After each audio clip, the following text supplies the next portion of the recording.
नमस्कार, आदाब, सत श्री अकाल, जय भीम, जोहार साथियों।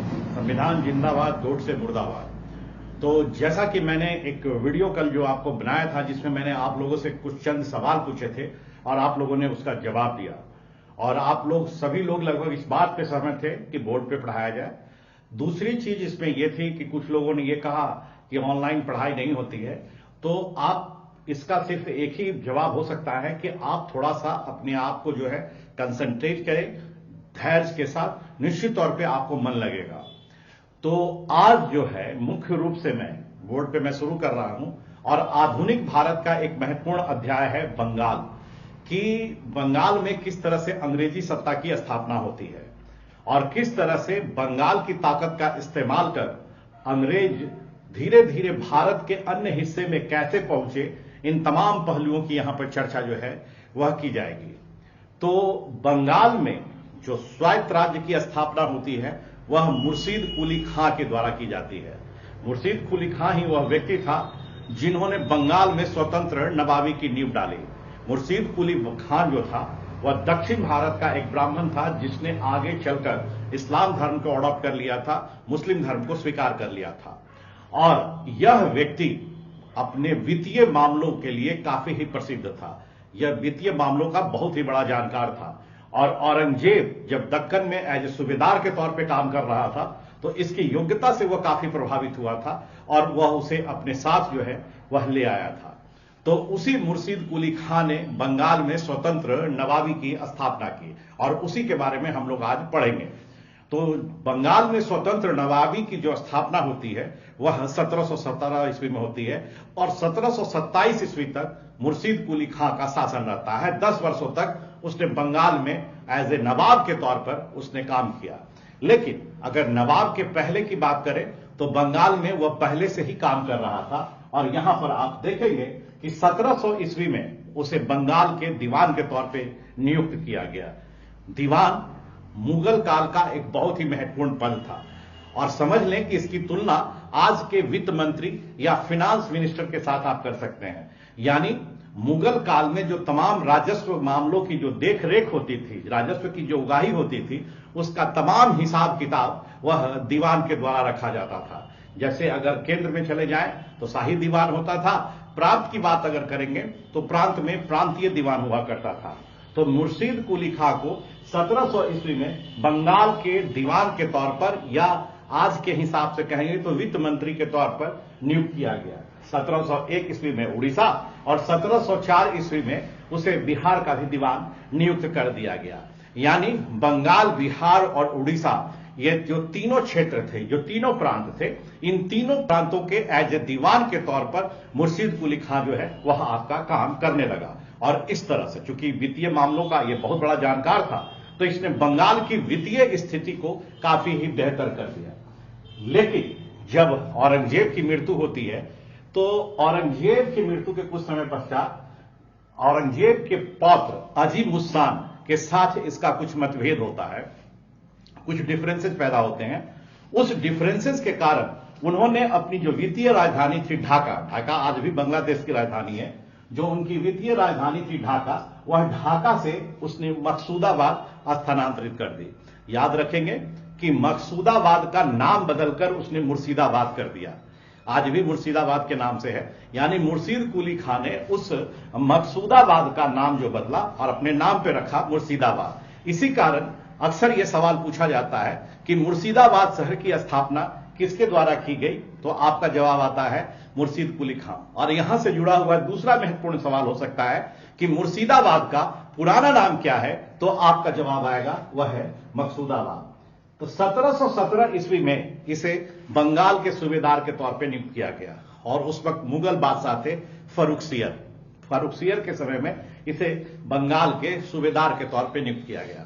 यहां पर देखें कि जैसे ही यह बंगाल का सूबेदार बनता है वह पूरी तरह से स्वतंत्र हो जाता है। अकबर ने जिस तरह की प्रशासनिक व्यवस्था को कायम किया था, वह एक व्यक्ति एक पद की बात करता था। यानी प्रांत में दीवान अलग व्यक्ति होगा और सूबेदार अलग अलग व्यक्ति होगा। यानी लॉ एंड ऑर्डर कोई अन्य व्यक्ति के द्वारा देखा जाएगा, और जो वित्तीय मामले हैं किसी अन्य व्यक्ति के द्वारा देखा जाएगा। और यह राज्य के दो महत्वपूर्ण पद थे। तो होता यही था कि ये चेक एंड बैलेंस यानी प्रशासनिक रोक और संतुलन के आधार पर काम करते थे। अगर एक ही व्यक्ति को यह पद दिया जाता तो जाहिर है कि उसके पास लॉ एंड ऑर्डर, सैनिक क्षमता और प्लस वित्तीय मामले ये दोनों ही चले जाते तो निश्चित तौर पे वो काफी ही शक्तिशाली हो जाता और वह स्वतंत्र होने का प्रयास करता।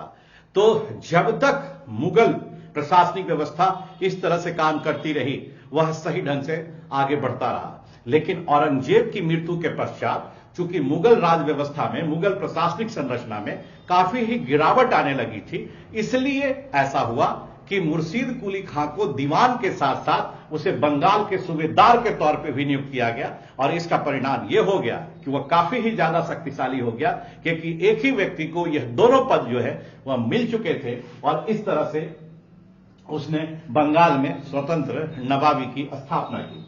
मुर्शीद कुली खां के अगर 10 वर्षीय शासनकाल में देखें तो कुल मिलाकर के 3 विद्रोह होते हैं। पहला विद्रोह जो था वह सीताराम राय, उदय नारायण और गुलाम मोहम्मद के द्वारा किया गया।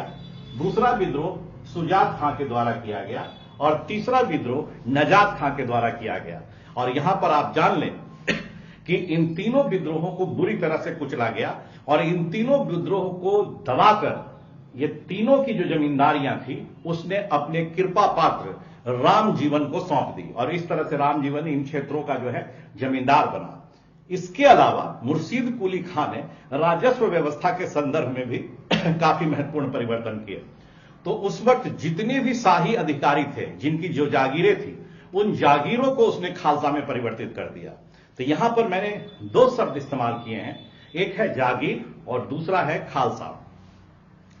तो मुगल काल में वेतन 2 तरीके से दिए जाते थे, एक नगद यानी कैश के तौर पे और दूसरा जो है वह वेतन जो था वह जमीन के भूखंड के तौर पे दिया जाता था, जिसको जागीर कहा जाता था और समय के साथ वह पुश्तैनी हो गया। तो मुर्शीद कुली खां ने किया क्या कि जितने भी प्रशासनिक अधिकारियों को जो जागीर भूमि मिली हुई थी, यानी जो उन्हें मिला हुआ था भूखंड वेतन के तौर पे, उन सबको खालसा भूमि के रूप में तब्दील कर दिया। खालसा भूमि का मतलब यह है कि ऐसी भूमि जो पूरी तरह से राज्य के प्रत्यक्ष नियंत्रण में हो या वैसी भूमि जिस पर राज्य का अधिकार हो, यानी उस समस्त जागीर भूमि को खालसा भूमि में तब्दील कर दिया और वहां पर शाही संग्रहकर्ताओं को नियुक्त किया और इजारेदारी व्यवस्था के माध्यम से राजस्व की वसूली की। इजारेदारी व्यवस्था का मतलब होता है कि ठेके पर भू राजस्व की वसूली, यानी बोली लगी और उन्होंने कहा कि हम इतना आपको इकट्ठा करके देंगे, तो जो सबसे बोली ऊपर लगाया उसको उस तरह से दे दिया गया। तो इस तरह से इजारेदारी व्यवस्था के माध्यम से उसने राजस्व की वसूली करना जो है वह आरंभ कर दिया। 10 वर्षीय शासनकाल में उसने बंगाल की स्थिति को कायापलट कर दिया। इन्होंने अपने नाती सरफराज खां को अपना उत्तराधिकारी बनाया, लेकिन इनके पिता जो थे सुजाउद्दीन खां, उन्होंने उसे गद्दी से विस्थापित कर दिया और स्वयं गद्दी पर बैठे। यानी 1727 ईस्वी में मृत्यु के पश्चात सुजाउद्दीन खान जो है वह बंगाल के नवाब के तौर पे काम करता है, जिसका शासनकाल जो है वह 1727 से लेकर के 1739 ईस्वी तक रहा और उसके बारे में चर्चा मैं अगले वीडियो में करूंगा। यहां तक आप मुर्शीद कुली खां को समझ चुके हैं। तो मैं समझता हूं कि मुर्शीद कुली खां के बारे में मैंने आपको एक महत्वपूर्ण जानकारी दी है। धीरे धीरे मैं वीडियो के लेंथ को भी बढ़ाऊंगा, टाइम पीरियड को भी बढ़ाऊंगा, धीरे धीरे करके। मैं उम्मीद करता हूं आपको यह क्लास जरूर पसंद आएगा। आप लोग अपने रिमार्क्स अवश्य देंगे। जय हिंद, जय भारत।